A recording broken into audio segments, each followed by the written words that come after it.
সেখানে কি তুমি এই যে ওইটার কথা যে বললা, তোমাকে কি পেমেন্ট দিছে নাকি ওখানে? কে পেমেন্ট দিবে? পেমেন্ট না দিলে ওটার নাম কেন নিলা তুমি? এই যে তারা প্রমোট করে দিলা ভিডিওর ভিতরে। না না, আমি প্রমোট করার কি, তারা আমার থেকে আরো বেশি বড় সেলিব্রিটি। দিদি আপু অনেক ভালো। সেখানে কি করবা যায়? যে পুরো বডি ম্যাসাজ নিব, তারপর ফেশিয়াল করব, এগুলাই। মানে পুরো বডি মেসেজ নিবা? হ্যাঁ অবশ্যই। ও আচ্ছা আচ্ছা।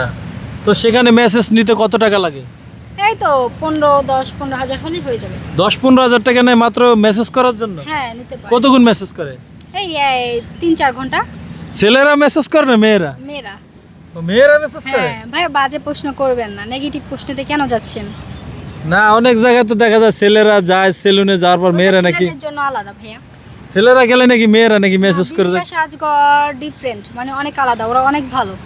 না, আমি যেটা জানলাম অনেক জায়গায় যে ছেলেদের সেলুন আছে সেখানে নাকি মেয়েরাও নাকি মেসেজ করে। না না। আমি কখনো যাই না, জানি না, শুনলাম আর কি। ও আচ্ছা, তাহলে আপনি একদিন যায় দেখেন। আস্তাগফিরুল্লাহ নাযিল্লাহ, আমি ওখানে যাব? কি করছি, কি জন্য যাব আমি? এই যে আপনি তো দেখতে অনেক কালো, আপনি সুন্দর হয়ে যাবেন।